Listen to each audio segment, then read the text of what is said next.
Welcome to Why This Keeps Happening, From Trauma to Transformation. We're Mark and Lynetta. Well, actually, just to be completely clear, right at the top for you listening, that is the exact title and introduction from the raw source audio we are looking at today. We are your guides for this deep dive, but we are definitely not Mark and Lynetta. Right, exactly. I wanted to set the tone immediately because we have such an incredibly compelling journey ahead of us today.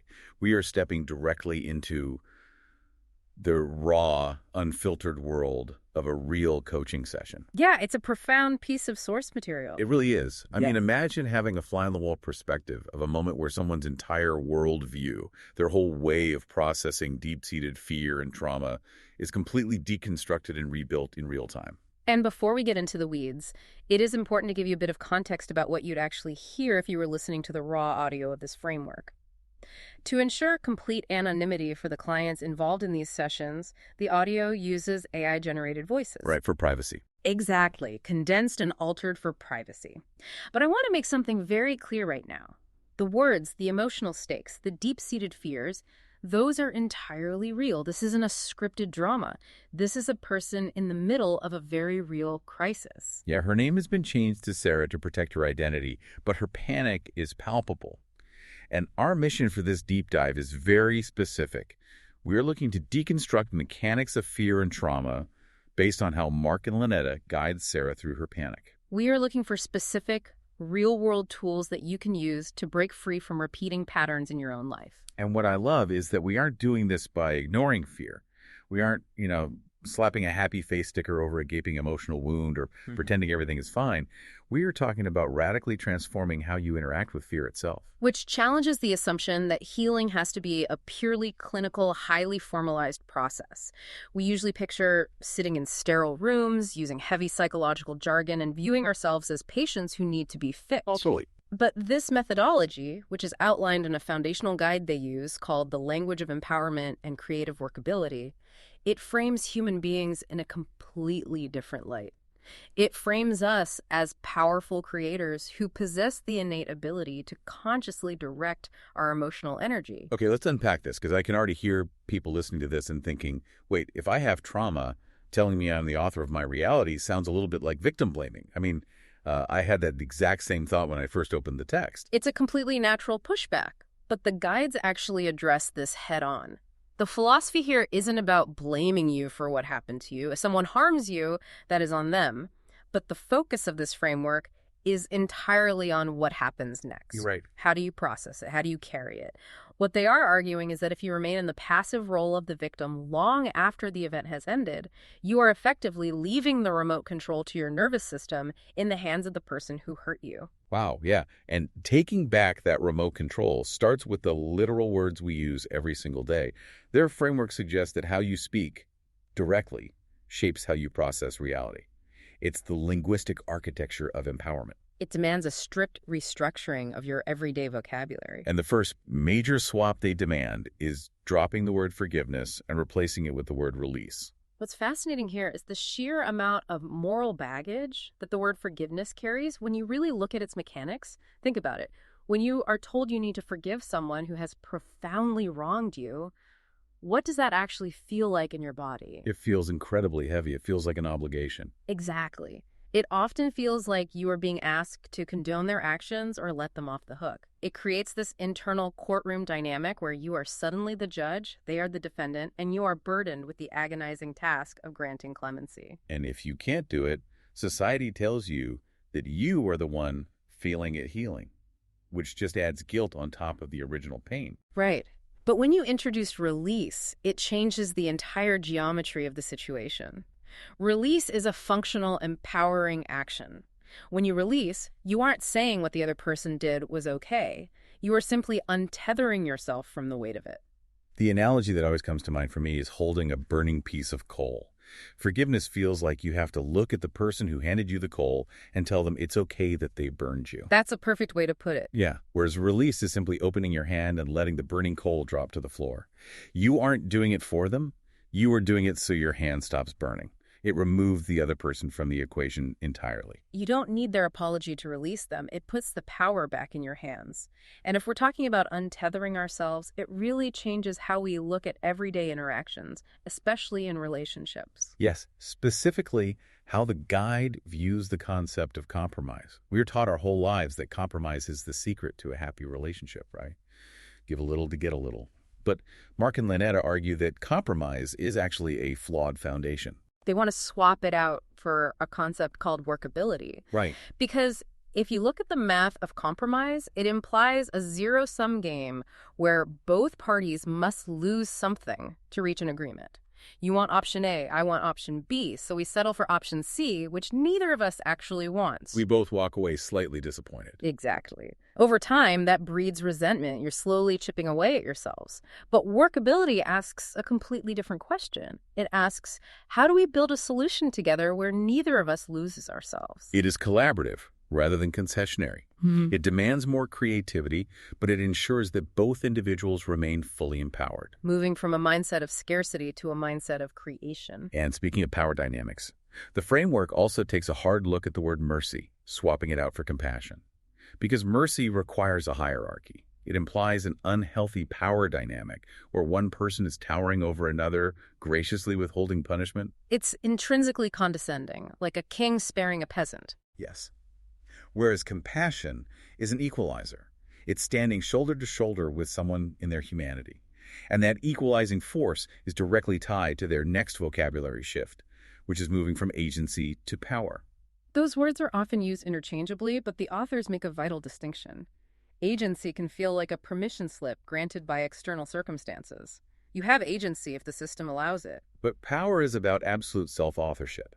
It is an internal generator that you possess, regardless of the external environment. You don't need anyone's permission to have power over your own internal state. Here's where it gets really interesting, because all of this vocabulary restructuring builds up to what might be the most radical idea in the entire source text. They call it the gap. And the premise is this: there are absolutely no automatic emotions. This is a massive departure from how most of us navigate the world. We say things like, "You made me angry," or "the situation makes me sad." We treat our emotions as inevitable, uncontrollable reflexes. We view ourselves as passive receptacles for feelings. Right, but I have to play devil's advocate here. Because if someone walks up to me in the street and insults me to my face, my heart rate spikes, my face gets hot, and I feel angry. That feels pretty automatic. How does the framework reconcile that very natural human reaction? That is the crux of it. The framework isn't denying the physiological response, the adrenaline, the heart rate. What it argues is that there is a microsecond, a distinct space between the external event happening to you and the emotional meaning you assign to it. That space is the gap. Even in cases of severe trauma? Yes, even then. The source uses a really stark example to illustrate how much control we actually have over this process. They point out that even physical pain can be debatable. For example, holding a hand over a candle. The physical sensation is there, but the prolonged suffering is modulated by the mind. So the emotional suffering is entirely a choice. If we connect this to the bigger picture, this isn't victim blaming, it's the ultimate reclamation of power. It removes the phrase, "you made me feel," from our vocabulary entirely. Because if you truly believe someone else makes you feel angry, then they have total control over you. By recognizing the gap, you acknowledge that while an event was terrible, the way you let it live in your body going forward belongs to you, and only you. It is the ultimate boundary, and part of establishing that boundary is embracing what the guides call creation without justification. Think about how much of our lives are spent stuck in this internal courtroom drama, constantly trying to prove that we are worthy or deserving of happiness. Oh, I do that constantly. We build these elaborate cases. I worked 80 hours a week, therefore I deserve a break. The framework rejects this entirely. It asks you to drop the courtroom drama. You do not need to justify your existence. You can have what you want simply because you want it, provided you respect other creators. It's so liberating to drop that burden. You don't have to earn your right to breathe. Exactly. So we have this foundational language. We are swapping forgiveness for release. We are looking for workability instead of compromise. We are acknowledging the gap. But how does this actually look in practice? This brings us to a beautiful metaphor introduced by Lynetta, which she calls the stream. The core concept here is that the natural baseline state of human existence is a free-flowing stream of love and peace. It strips away a lot of the pressure we put on ourselves. Lynetta explains that you don't need to rigorously learn how to be spiritual. You don't need to master the perfect breathing technique. Your natural state is already flowing. You just need to remove the boulders blocking the water. The ultimate goal is reaching a state where every cell feels loved and you know you've never done anything wrong. But, and this is a massive but, what actually happens when you finally remove a massive emotional boulder from your stream? The water doesn't instantly run crystal clear. You get a lahar. A lahar. For anyone who isn't a geology buff, what exactly is a lahar? A lahar is a violent mudslide or debris flow from a volcano. It's muddy, it's violent, and it's full of toxic debris rushing down the mountain. And Lynetta shares a deeply personal anecdote that brings this into the psychological realm. While writing a book where she intentionally addressed her deep pains and let go of a lifelong fantasy world, she got physically sick. Right. She experienced mucus, throat pain, and complete exhaustion. And you read that and think, wait, she did the emotional work and her reward is getting sick. But the framework explores the why behind this. Sickness wasn't evidence of failure, it was evidence of success. It was the lahar. Exactly. It was the toxic debris, the sticks, the mud, finally flushing out of her system. How often do you, listening to this, start setting boundaries, feel terrible, and assume you made a mistake? The lahar is temporary. You must let it pass until the water runs clear. Let the mud flow. Because on the other side of that mud is the clear spring water. You just have to endure the flush. Which brings us to Sarah, the client in our coaching transcript, and the reality of facing that mud head on. When we drop in on Sarah's session, she is not in a calm state. She is in an acute crisis. She hasn't slept a single wink. She took kratom, which is an herbal substance that acts on the brain's opioid receptors, and she took a gallon of it out of sheer desperation to calm her nervous system. She's completely overwhelmed. She's terrified of an upcoming trip. She's terrified of leaving her condo empty, and she's reeling from a cruel interaction with her ex, Sean. The interaction with Sean was brutal. She tried to express her pain and said, I guess my feelings don't matter. And he looked at her and said, that's right, they don't. It's devastating. And the compounding effect has her in a state where she is physically shaking and feels like vomiting. She's in the middle of a massive lahar. And this is where Mark steps in with an intervention. He doesn't tell Sarah to stop being afraid. He introduces a technique that embodies the gap. Let's call it the "and I'm going" technique. He has her list every single fear out loud, but she must append the phrase "and I'm going" to the end of every sentence. It sounds like this.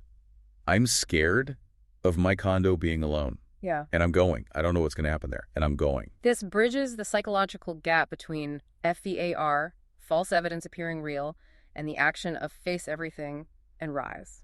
He validates the terror, but asserts determination as the final outcome. And then he gives her this brilliant metaphor.